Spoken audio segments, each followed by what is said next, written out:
The lights in the Senate Judiciary Committee hearing room were harsh, clinical. Cameras clicked as Senator John Kennedy adjusted his glasses, a familiar calm tightening his expression. Across from him sat Seyhan Han, nominated to a federal advisory board, hailed by progressive circles for her passionate support of DEI initiatives across higher education. But this wasn't a celebration. It was an interrogation.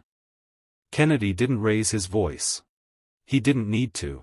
"Ms. Han," he began, voice steady as a surgeon's hand, "you've said repeatedly that DEI, diversity, equity, inclusion, is about fairness. I want to ask you something simple. What has it actually accomplished?" Han smiled, briefly. "Senator, DEI has opened doors for underrepresented communities, created space for." "Ma'am," Kennedy cut in, still composed. "I didn't ask what it claims to do. I asked what it's done. Tangible outcomes. Measurable results. Can you name 5? Or even 3? There was a silence, not the kind that follows a grand point, but the kind that creeps in when someone runs out of script. Han shuffled her papers. "Well, we've increased awareness." Kennedy tilted his head, unimpressed. "Increased awareness?" He paused. "That sounds like something a marketing firm says when the product flops." Gasps. A few chuckles from the back. The room shifted. What began as routine confirmation turned surgical. The camera zoomed in. Kennedy leaned forward, his Louisiana drawl now sharper than ever. "People aren't just tired of buzzwords, Ms. Honorable, they're tired of tax dollars funding bureaucratic rituals with no receipts." Han opened her mouth. Closed it again. Round 1 had started. Kennedy hadn't raised his tone once. But it already felt like a trial. The silence following Kennedy's last line wasn't just awkward, it was radioactive. Seyhan Han blinked rapidly, lips pressed together as she scrambled for the right answer. Her eyes darted to the chairman, then to her notes, as if one of them held the magic phrase that might undo the senator's precision strike. Kennedy waited. He didn't speak to fill the void. He let it stretch, the kind of silence that forces the room to breathe in truth, whether they want to or not. I believe DEI has created inclusive climates on campuses," Han said finally, her voice tight. "That matters." Kennedy nodded slowly. "Sure, climate. But let me ask you something more grounded. You're familiar with the DEI budget from the University of California system, yes?" She hesitated. "I've reviewed aspects of it, Senator. It's $40 million a year," he said, voice clear as glass. "That's not for students. That's for administrators, consultants, and workshops. 40 million. Can you point to a single metric that proves those dollars improved academic outcomes?" Han froze. Kennedy leaned in, eyes locked. "I've read the reports. GPA gaps remain unchanged. Dropout rates, same story. You're creating an entire industry around the appearance of progress." The audience behind them, senators, aides, press, shifted in their seats. Even those who disagreed with Kennedy were watching now, curious if Han could throw a punch back. "I think your framing is reductive," she said, gathering strength. "DEI is about systems of harm. It's not always quantifiable." Kennedy's eyebrow lifted. "Ma'am, if we can't measure it, how do we know we're not just funding feelings?" The blow landed. Han stared, stunned. She wasn't used to being questioned, certainly not like this. Kennedy hadn't brought anger. He brought receipts. And the room was beginning to see the gap between ideals and reality. The tension in the room was now thick enough to slice. Seyhan Han adjusted the mic before her, trying to steady both her posture and her voice. But her composure had already taken a hit, and Kennedy knew it. He wasn't done. "Let me walk you through something, Ms. Han," Kennedy said, his southern cadence slow but surgical. "I have in front of me the DEI audit report from Columbia University. Do you recall how much they spent on DEI administrators last year alone?" She didn't respond. Kennedy continued. $17.2 million. That includes titles like Associate Director of Belonging Strategy and Inclusion Response Team Liaison. He looked up. Can you explain what those positions actually do? A few people stifled laughter. Senator, the intent is to create safe, responsive environments for marginalized groups, Hahn replied, finally. Kennedy nodded. Intent. Always intent.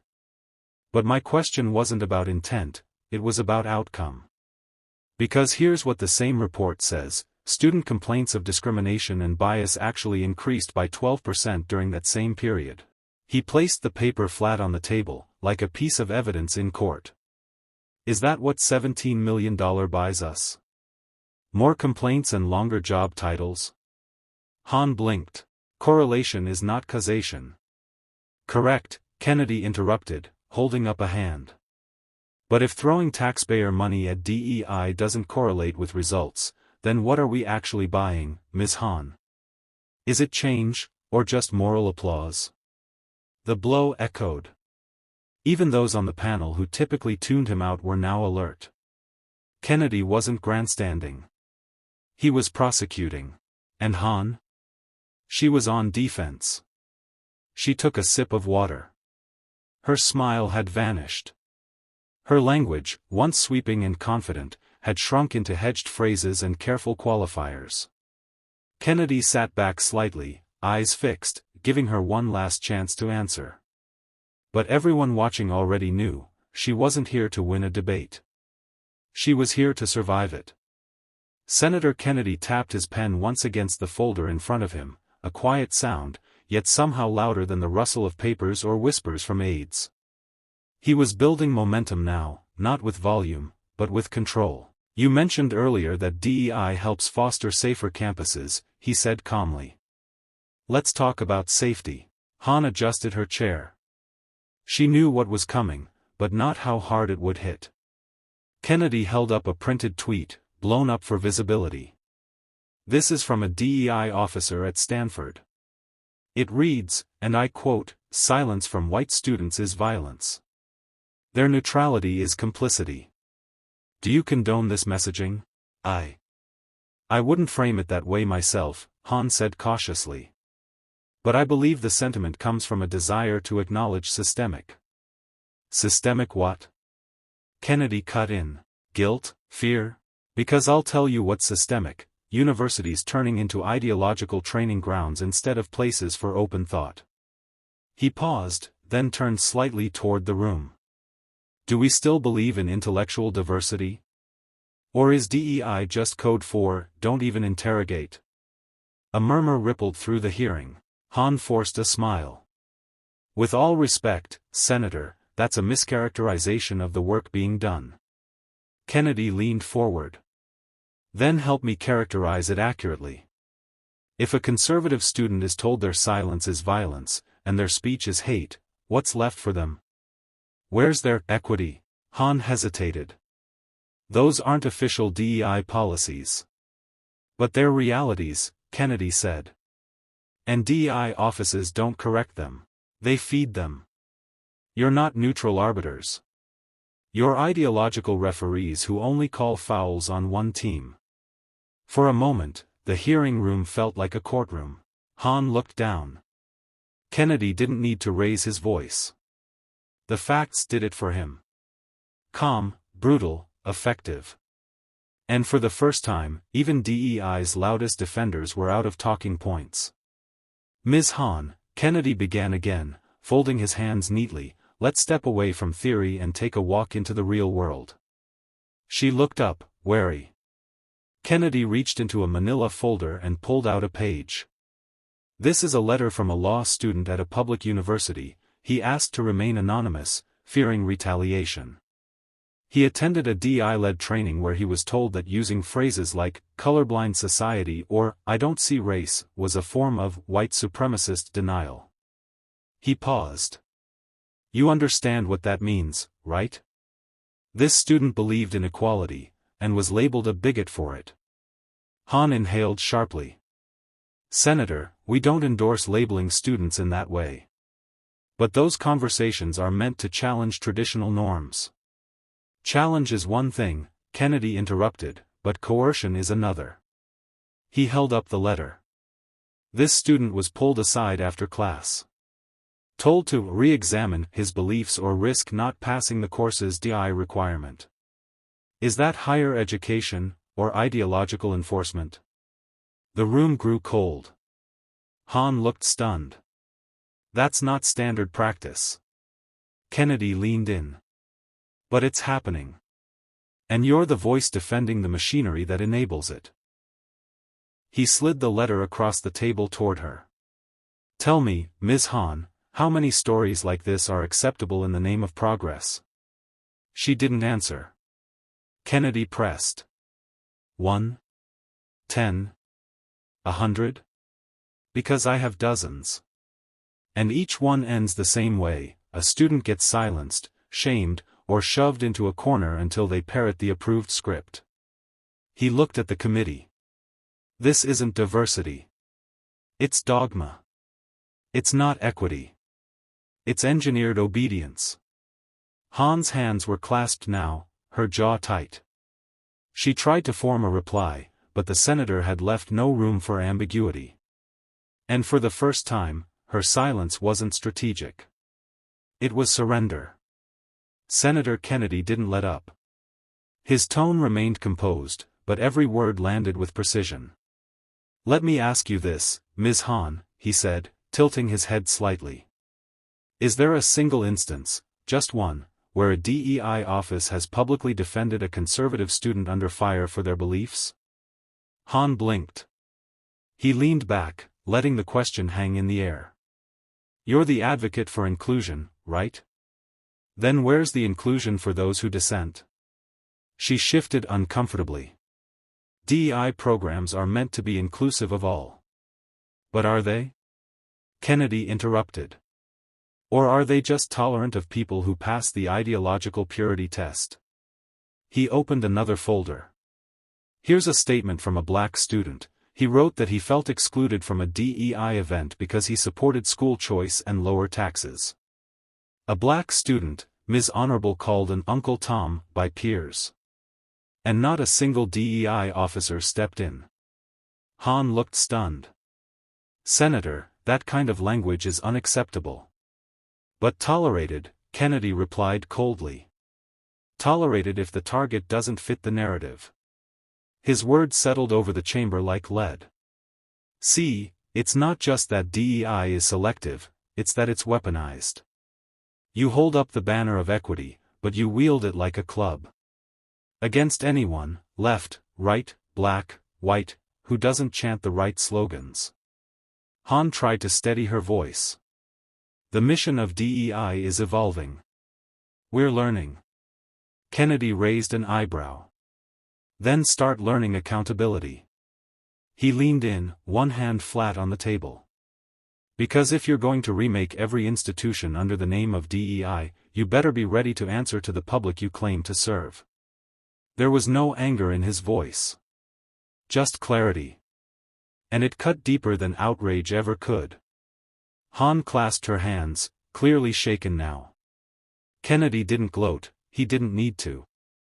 The power wasn't in theatrics, it was in the silence that followed every question he asked. Silence she couldn't fill.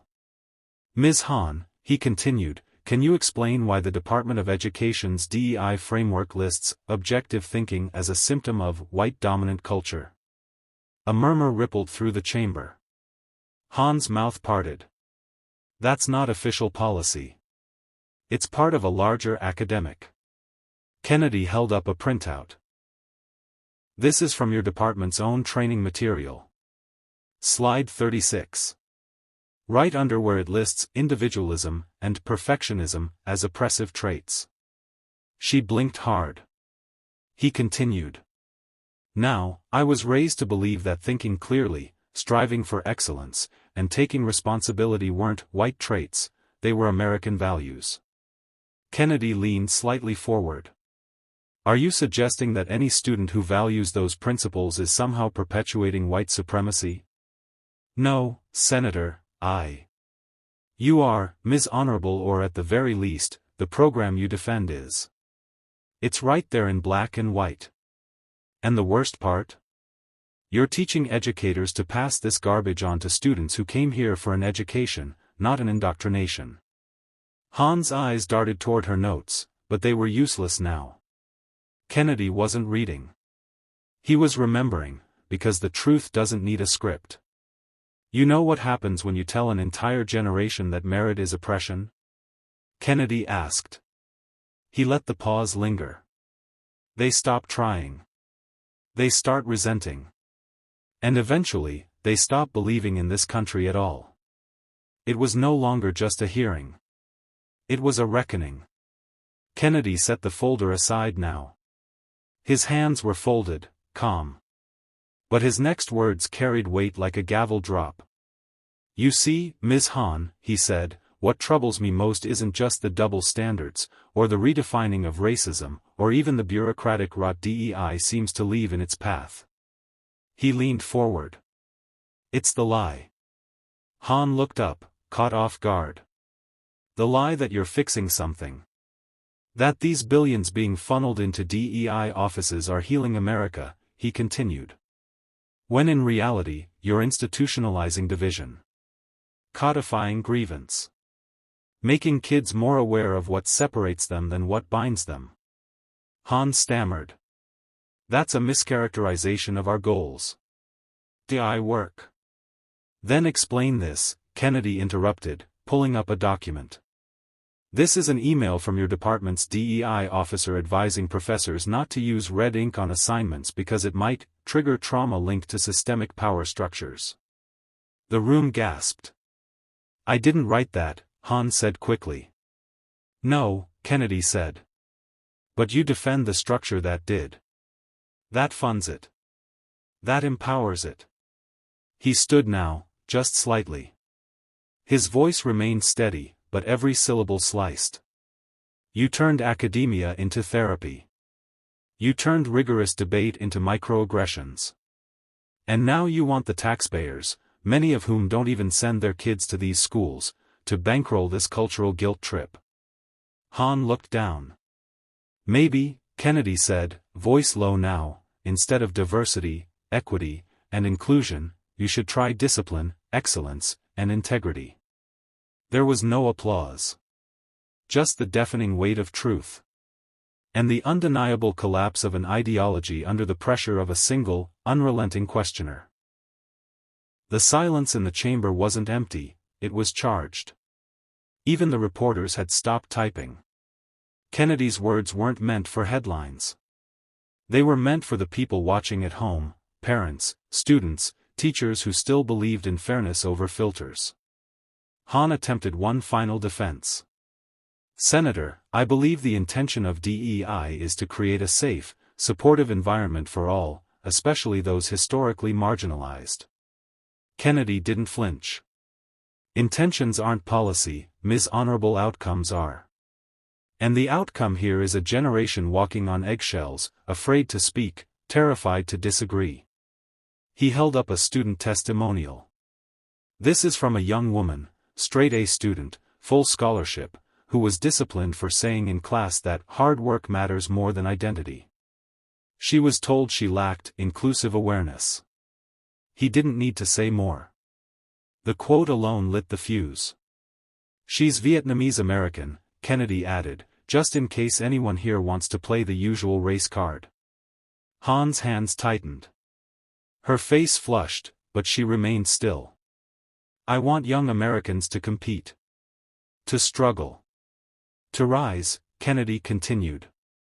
Not to be told that their skin color is a hurdle they can't jump, or worse, that it's a privilege they must apologize for. He took a breath.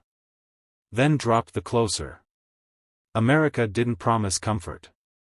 It promised freedom. And freedom means disagreement. Debate.